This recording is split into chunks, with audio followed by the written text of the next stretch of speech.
Vamos, neste momento, compartilhar a palavra de nosso Deus. Saúde a todos com a graça e a paz do nosso Senhor Jesus Cristo. Amém? Amém.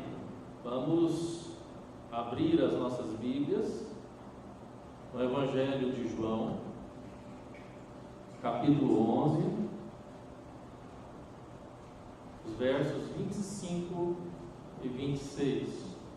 João 11, 25 e 26. Peço desculpa aos irmãos que estão ouvindo a transmissão. Hoje nós tivemos algumas dificuldades. Nós estamos fazendo teste.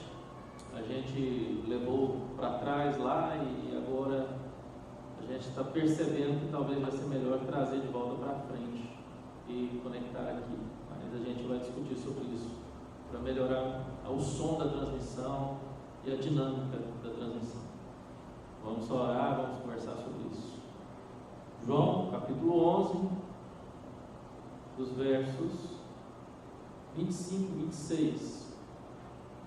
Disse-lhe Jesus: Eu sou a ressurreição e a vida. Quem crê em mim, ainda que morra, viverá. E todo que vive e crê em mim, não morrerá eternamente. Amém. Amém. Senhor Deus, te louvamos e bendizemos, agradecemos pela oportunidade que o Senhor nos confere de poder desfrutar da Tua Palavra. Pedimos, ó Pai, fale aos nossos corações por meio do Teu Espírito Santo. Me use por meio da instrumentalidade também do mesmo, Pai. Fale com os Teus filhos e que as palavras dos meus lábios e o meditar do meu coração possa ser agradável somente a Ti, Senhor Deus, meu Redentor meu. Assim eu oro, assim eu peço, assim eu agradeço. Em nome do Senhor Jesus Cristo.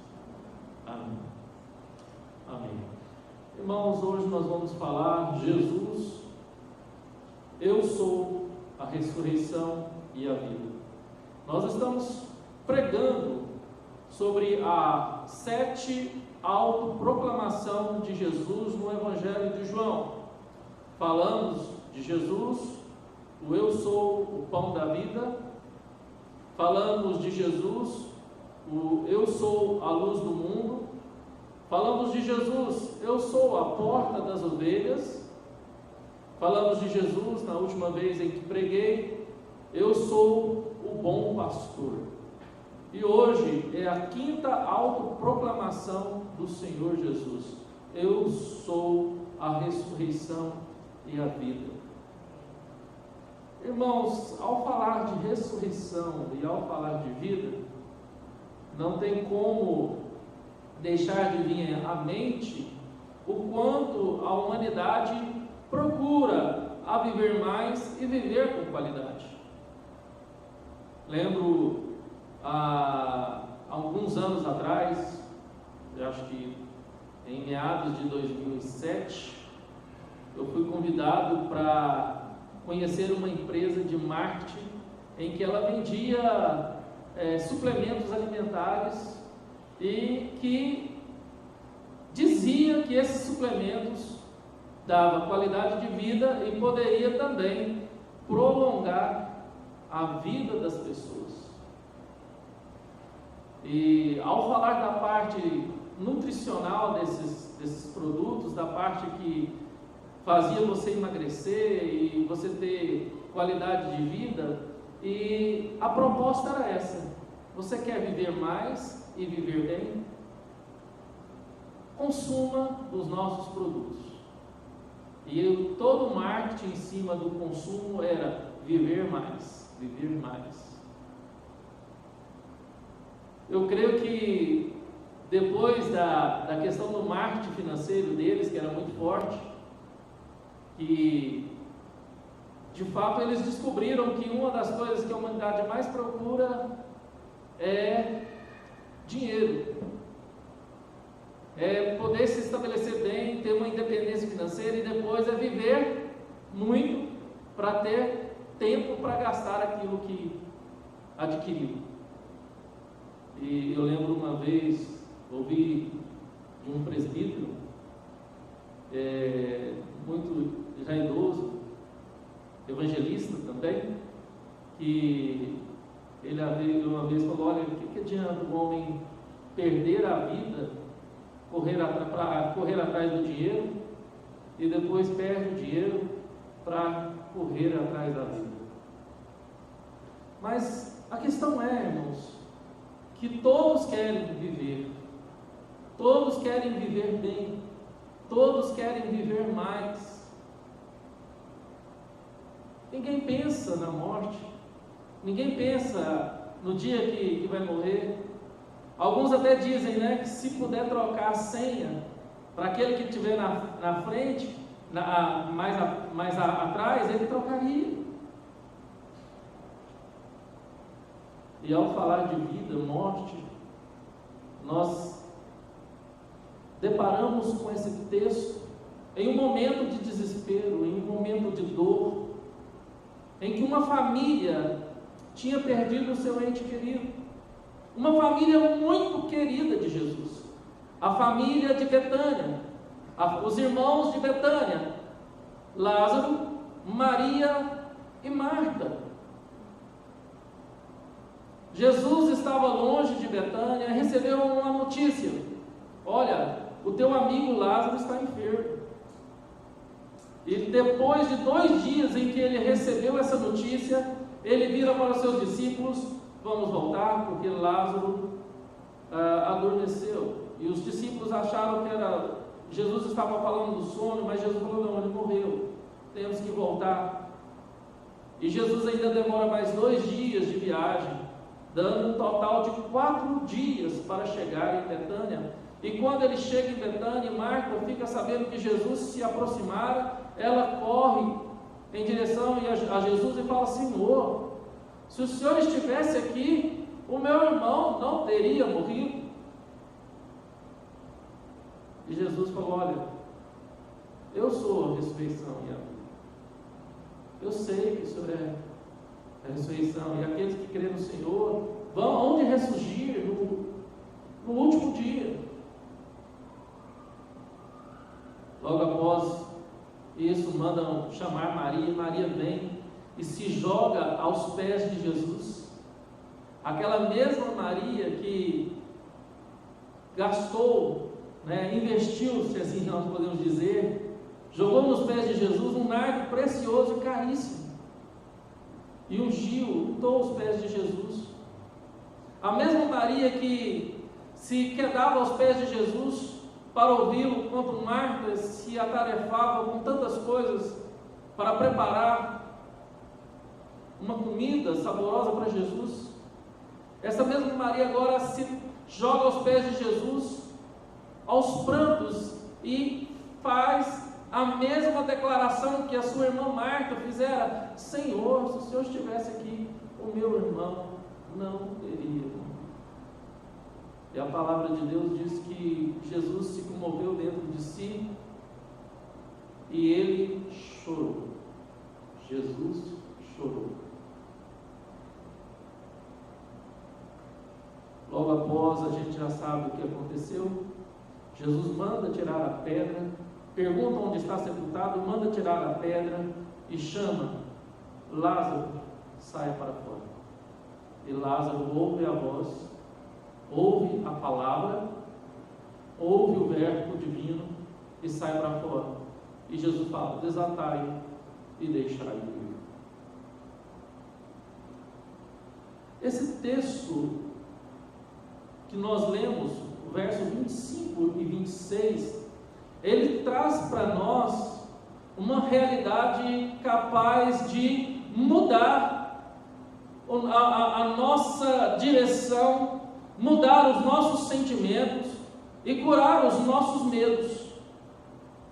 Essa palavra que Jesus falou para Marta e que falou para Maria: eu sou a ressurreição e a vida. Quando ela é entendida, em sua essência, nos traz paz, nos traz consolo, nos traz encorajamento. E tira de nós todo o medo da morte. Tira de nós todo o medo, toda incerteza, toda dúvida em relação à morte. Primeiro, porque Jesus ele declara que Ele é o grande eu sou. Ele declara quem Ele realmente é. E quando Jesus faz essa declaração para Marta, para Maria e para todos aqueles que estavam ali chorando a morte de Lázaro, e para alguns comentaristas, Lázaro era muito bem quisto em Betânia, Lázaro era de família rica, a família abastada, era uma família que todos gostavam, e muita gente estava lamentando a morte de Lázaro. A influência de Lázaro era tanto que pessoas também influentes de Jerusalém haviam descido para Betânia para participar daquele funeral, para participar, para trazer consolo para aquelas irmãs que perderam o seu irmão. E Jesus agora vira para todos aqueles que estão ali, para todos aqueles judeus, e fala: eu sou. Mas pastor, o que tem Jesus falar? Eu sou. A grande questão, meus irmãos, que para o judeu, o que Jesus declarou era muito forte. E muitos não aceitaram. Tanto é que perseguiram Jesus por causa disso, porque Jesus ele está declarando que Ele é Deus. Se você lembrar, essa palavra foi a mesma palavra que quando Moisés viu uma sarça pegando fogo e essa sarça não se consumia, e Moisés foi em direção, e Deus falou com Moisés que ele ia ser o libertador do povo do Egito. E Moisés falou: olha, Senhor, se eles me perguntarem quem falou comigo, qual é o seu nome? Se me perguntarem o seu nome, qual é o seu nome? Como eu deverei identificar o Senhor? E Deus, através daquela sarça, falou: olha, diga ao povo que eu sou. Eu sou. Eu existo. Eu sou o único. E para os judeus, Hashem, ou Yahvé, ou Adonai, Ele é. Quando nós vamos para João capítulo 8, verso 58, Jesus responde aos fariseus, Jesus responde a todos aqueles que indagaram Ele: em verdade vos digo, antes de Abraão existisse, eu sou. Antes que Abraão existisse, eu sou. Quando nós vamos para Gênesis capítulo 1, verso 26, nós vemos Deus ali na sua reunião entre três pessoas, Pai, Filho e Espírito Santo, aonde Ele diz: façamos o homem conforme a nossa imagem e semelhança, dando alusão à Santíssima Trindade, onde na constituição, na criação do homem, Jesus estava presente. O eu sou estava presente.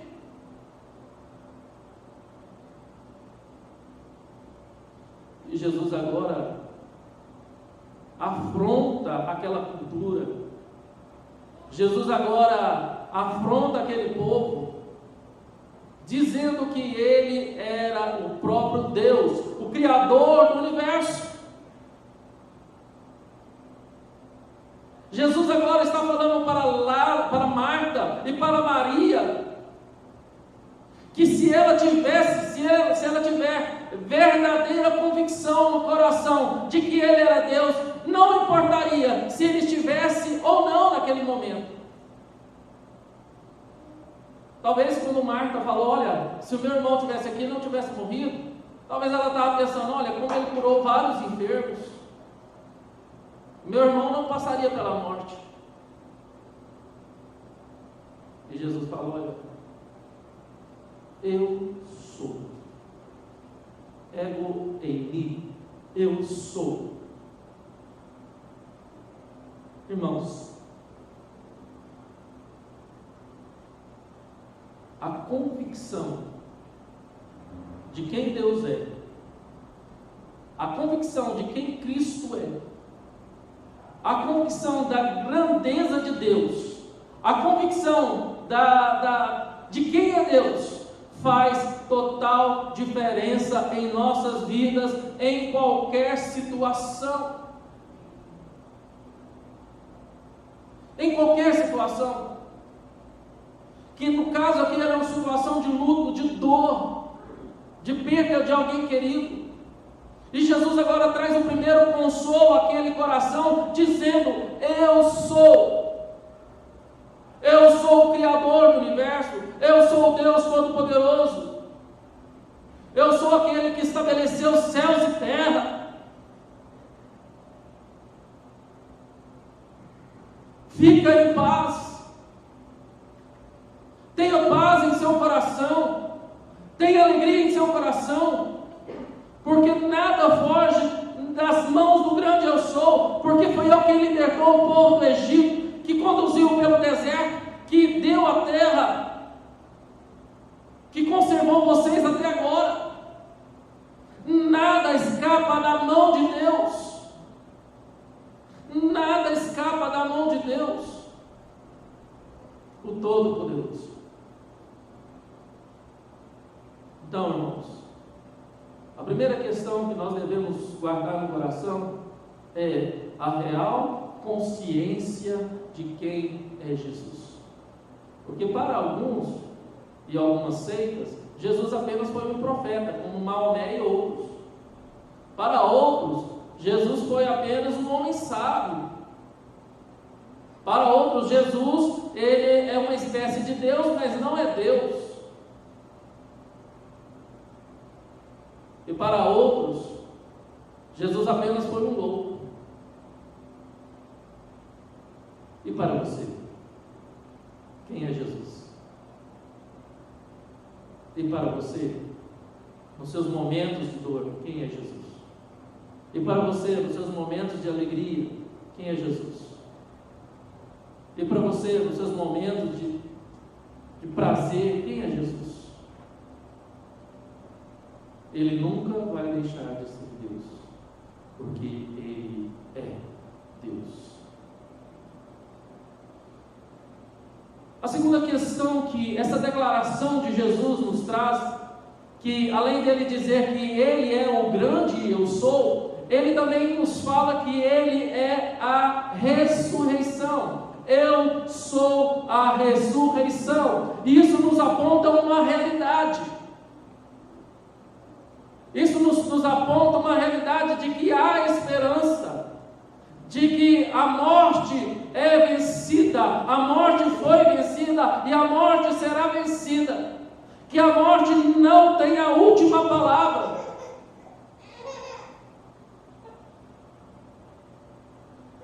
Quando Jesus chega e pede para que levem ele ao local onde Lázaro foi sepultado,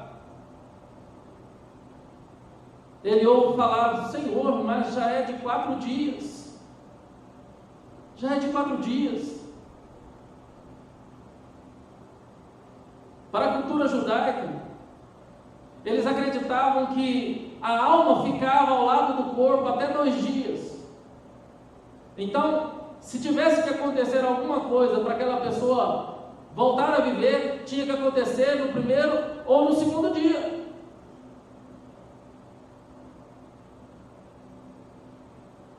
E quando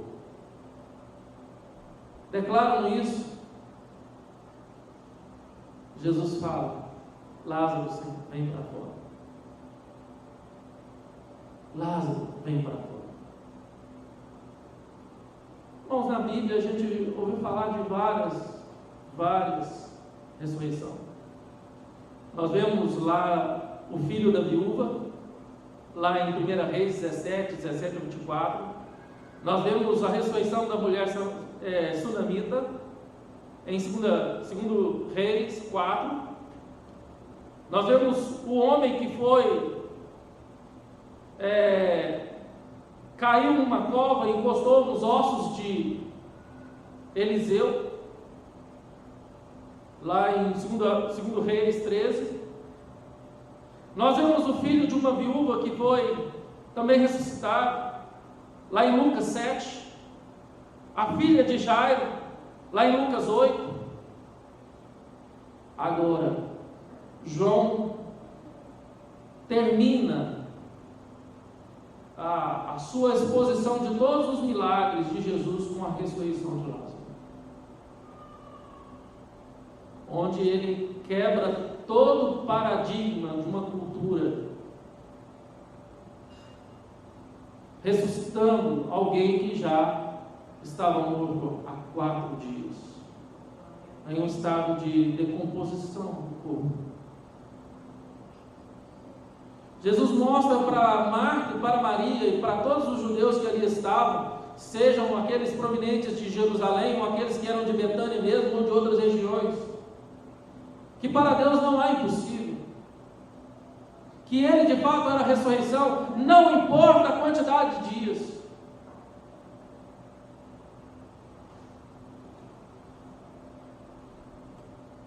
E ao falar de ressurreição, a Bíblia nos evidencia 3 tipos de ressurreição: a ressurreição espiritual, a ressurreição dos justos e a ressurreição dos ímpios. Lá em Efésios 2, de 1 a 6, vamos ler Efésios 2, de 1 a 6. Efésios 2, de 1 a 6. Olha como está escrito, que Paulo diz aos Efésios: Ele vos deu vida, estando vós mortos nos vossos delitos e pecados, nos quais andastes outrora, segundo o curso deste mundo, segundo o príncipe da potestade do ar, do espírito que agora atua nos filhos da desobediência, entre os quais também todos nós andamos outrora, segundo a inclinação da nossa carne, fazendo a vontade da carne e dos pensamentos, e éramos por natureza filhos da ira, como também os demais. Mas Deus, sendo rico em misericórdia, por causa do grande amor com que nos amou, e estando nós mortos em nossos delitos, nos deu vida juntamente com Cristo. Pela graça sois salvos. E juntamente com Ele nos ressuscitou e nos fez assentar nos lugares celestiais em Cristo Jesus. O que esse texto está falando, irmãos? Esse texto está falando do nosso encontro com Cristo, que todos aqueles que são encontrados por Cristo Jesus na caminhada, na sua jornada, no dia que está marcado para que esse encontro acontecesse, você passa então a viver.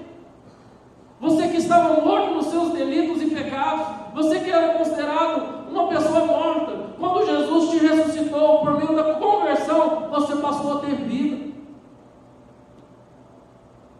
E essa é a primeira ressurreição, a ressurreição espiritual, a ressurreição pela qual todos nós convertidos no Senhor Jesus Cristo passamos, porque estávamos mortos em nossos pecados, irmãos, porque sabemos que o salário ou a paga do pecado dos nossos pais no Éden foi a morte, mas o dom gratuito de Deus foi a vida, por meio de Jesus Cristo, na qual fomos encontrados. Então podemos dizer que nós fomos ressuscitados espiritualmente em Cristo Jesus. Mas a Bíblia também fala da ressurreição dos justos. A Bíblia lá em 1 Tessalonicenses 4, 13 a 18. 1 Tessalonicenses 4, 13 a 18.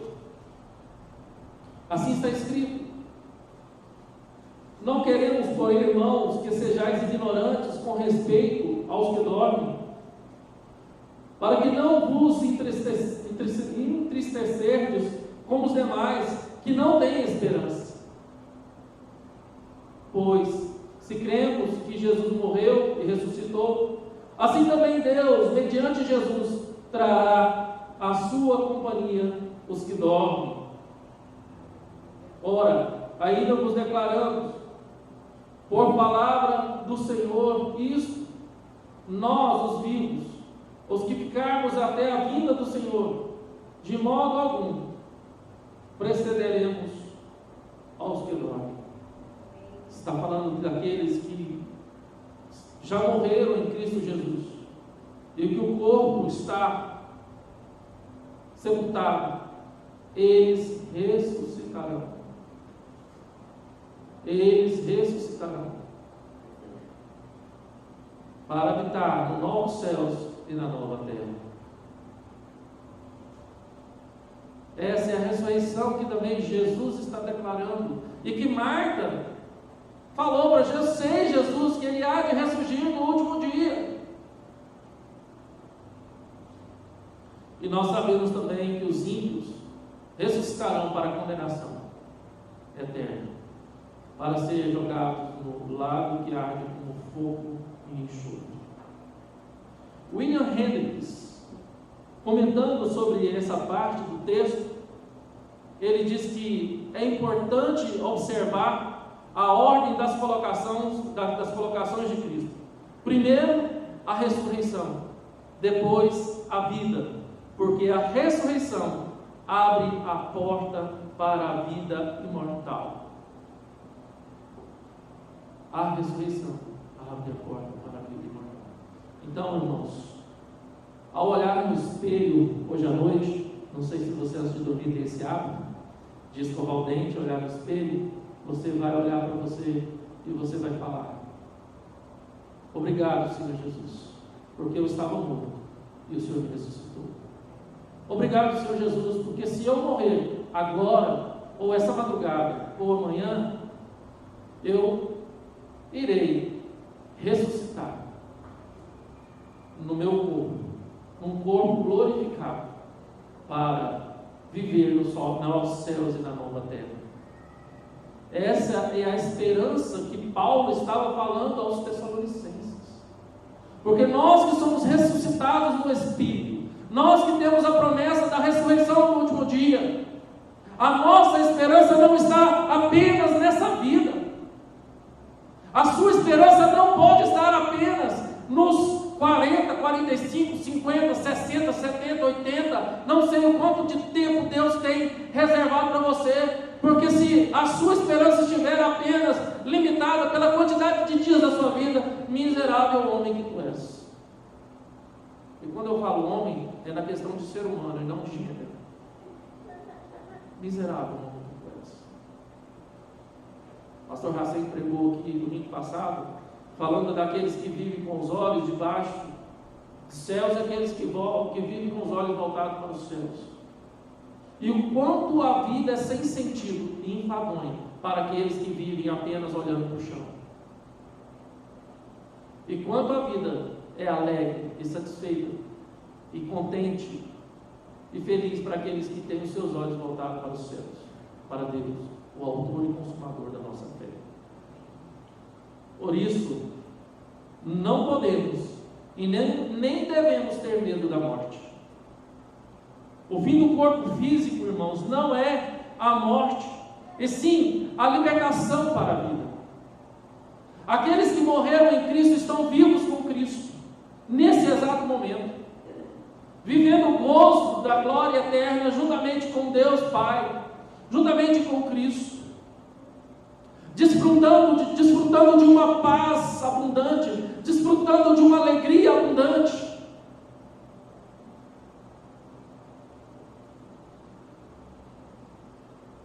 De um gozo indescritível. Indescritível. Lembro quando eu dava aula de catecúmenos, depois passou a ser função do Leopoldo, e hoje o pastor Daniel está dando aula de catecúmenos. Eu lembro que eu fazia um exercício com os catecúmenos. para falar sobre céu e inferno. Porque a Bíblia diz que nada se compara, nada nesse mundo se compara àquilo que Deus tem reservado para mim e para você no céu. Nada se compara. Tem uns que perguntam, será que no céu vai ter Coca-Cola? Será que no céu vai ter internet? Vai ter isso, vai ter aquilo? Nada se compara, nem um prazer, nem uma felicidade que você teve nesta vida terrena se compara àquilo que Deus tem reservado para você nos céus, onde nem os olhos viram nem ouvidos ouviram o que Deus tem preparado para você. E eu falava assim, olha, feche os seus olhos. Posso fazer com vocês aqui essa noite, feche os seus olhos. Todos vocês, fechem os olhos. Pense na pior tristeza da vida de vocês. Aquele momento muito triste, que te magoou, que te feriu, que te causou muita dor. Multiplica por 1000. Este é o inferno. Agora pense no momento mais feliz da sua vida. O momento mais feliz da sua vida. Traz à memória o momento mais feliz da sua vida. Multiplica ele por 1000. Isso não é a mínima fração do que Deus tem reservado para você no céu. A mínima fração. Não tem como comparar. Pode abrir os olhos. Pode abrir os olhos. Então, meus irmãos, porque Jesus é a ressurreição, nós não temos medo da morte. Porque Jesus é a ressurreição, nós vivemos em paz. Porque Jesus é a ressurreição e a morte foi vencida, nós temos convicção da nossa vida e convicção para onde vamos. E esse é o significado da ressurreição. Jesus, Ele é o grande eu sou. Jesus é a ressurreição. E terceiro, Jesus é a vida. Ele diz, eu sou a ressurreição e a vida. A vida. Olha que interessante que, ao voltarmos para o começo de João, no Evangelho de João, no versos 1 a 4, você vai ler que no princípio era o Verbo estava com Deus, o Verbo era Deus. Tudo que foi feito por causa do Verbo. E depois o Verbo se manifestou cheio de graça e verdade.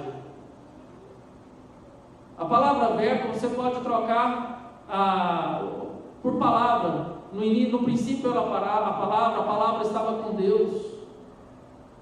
A palavra estava com Deus. O que Deus usou para criar todas as coisas? O que Deus usou? A palavra, o verbo. Haja luz, haja separação entre dia e noite, haja separação entre a porção seca e a porção a água, e Deus foi criando apenas com o poder da sua palavra.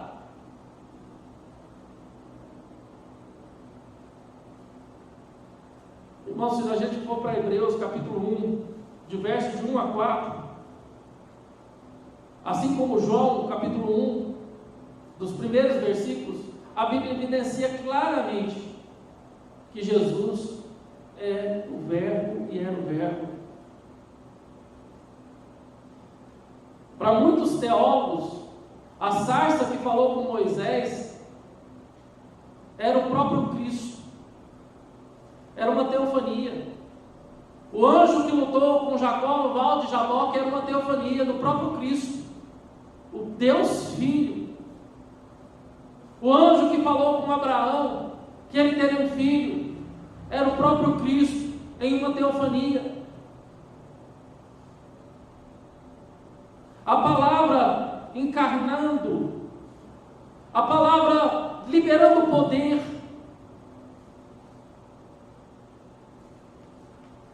E o quanto nós damos crédito, se assim eu posso dizer, a essa palavra. Numa época em que a palavra dos homens já não estão valendo mais nada. Se não tiver um avalista, se não tiver um documento, um contrato, se não tiver várias testemunhas, no momento em que nem isso está valendo de mais nada, não tem como mais confiar na palavra de ninguém, no nome de ninguém, na assinatura de ninguém. Em que você vai se resguardar? Aonde você vai se abrigar? Para quem você vai correr? Em quem você vai se esconder? Se só Ele tem as palavras de justiça e salvação, que é Cristo Jesus. Aonde está guardado o teu coração? Espero que não seja na palavra de ninguém, mas espero que seja em Cristo Jesus. Em Cristo Jesus. Irmãos, eu concluo esse sermão nesta noite, diante dessas realidades que coloquei. Jesus sendo o grande eu sou, Jesus sendo eu sou a ressurreição e eu sou a vida. Ao saber dessas grandes verdades, dessa grande verdade, como fica o teu coração? Se Jesus era o pão da vida, aquele que te alimenta, se Jesus era a luz do mundo, aquele que ilumina os seus caminhos, se Jesus, Ele também é a porta das ovelhas, aquele que te dá liberdade, se Jesus é o bom pastor, aquele que deu a vida por você, agora Ele diz que para você e para mim, que nós não podemos e nós não devemos temer a morte, como aqueles que não têm esperança, porque a morte foi vencida, porque Ele é a vida, porque Ele é o grande eu sou, porque Ele é a ressurreição.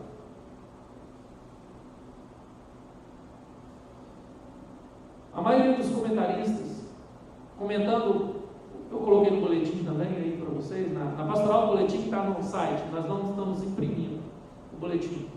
A maioria dos comentaristas dizem que o motivo pelo qual Jesus chorou não foi com dó de Marta ou com dó de Maria. Lógico que Deus se importa com a nossa dor, Deus se importa com a sua dor, Ele se importa com o seu sofrimento, mas o que fez Jesus chorar foi perceber a grande miséria que o pecado provocou nos seres humanos, em sua criação. Qual tamanha cegueira, a tamanha cegueira que provocou na sua criação. O pecado cegou os filhos de Deus, e Jesus chora por causa dessa miséria, Lázaro já estava no gozo eterno, Lázaro já estava na alegria eterna, Lázaro estava com Cristo nos céus, e agora, para glorificar a Deus, para glorificar e cumprir os propósitos de Deus, ele volta para o corpo, para o sofrimento do corpo, para as intempéries da vida, para as angústias do corpo. A Bíblia não relata como foi a vida de Lázaro daí por diante, mas é certo que ele voltou a morrer novamente, mas é certo que ele vive, não no corpo, mas vive em espírito com Cristo, e há de ressurgir num corpo glorificado no último dia, para habitar nos novos céus e na nova terra. Irmãos, então vemos aqui três coisas. Primeiro, a necessidade da fé. A necessidade da fé. Jesus é a ressurreição e a vida, porque Ele conhece a nossa verdadeira necessidade. Se você tem uma necessidade, está Está aqui a necessidade. Você precisa de Jesus como a ressurreição e a vida, para que você viva como quem tem esperança, e não como aqueles que não têm esperança. Console-se com isso, seja consolado com essa verdade. Segundo, vemos aqui o objeto da fé. O objeto da fé, Jesus, ele é a ressurreição e a vida, porque ele se ofereceu em sacrifício em nosso lugar. Aquilo que estava reservado para mim e para você, ele se ofereceu em nosso lugar. Aonde temos colocado a nossa fé? Em quem você tem colocado a sua fé? Não há consolo, não há força, não há alegria, não há satisfação, não há contentamento fora de Cristo. Não há. Não tem sentido a vida fora de Cristo. Nada supre a falta de Cristo como objeto da nossa fé, como centro da nossa fé. Nada substitui. A história nos conta quantas pessoas que tinham tudo nessa vida, tinha fama, tinha dinheiro, e se suicidaram. Quantas pessoas? Porque nada, absolutamente nada pode te satisfazer. Eu falo isso aqui sempre. Platão diz que o ser humano é um ser insaciável. Se hoje você troca de celular, daqui a um ano você está insatisfeito, quer trocar de novo. Se você compra um carro, está empolgado, daqui a um tempo sai um modelo, você já quer trocar de novo. Nós nunca estamos satisfeitos com o que temos. Sempre queremos mais e mais e mais, e nós não podemos viver nesse ciclo, como aqueles que não têm esperança. Em terceiro lugar, vemos por último o resultado da fé. Jesus é a ressurreição e a vida, porque só Ele pode garantir a nossa salvação. Só Ele pode garantir a sua salvação. Só Ele pode te dar a paz. Só Ele pode te dar alegria. Só Ele pode trazer sentido para a sua vida. E o que podemos, então, guardar em nosso coração, além de tudo isso que nós ouvimos, e levar para nossos lares como aplicação desse sermão? Primeiro, porque Jesus é a ressurreição e a vida, temos esperança nessa vida. Não viva como aqueles que não têm esperança. Porque Jesus é a ressurreição e a vida, viva esperançoso, viva esperançosa.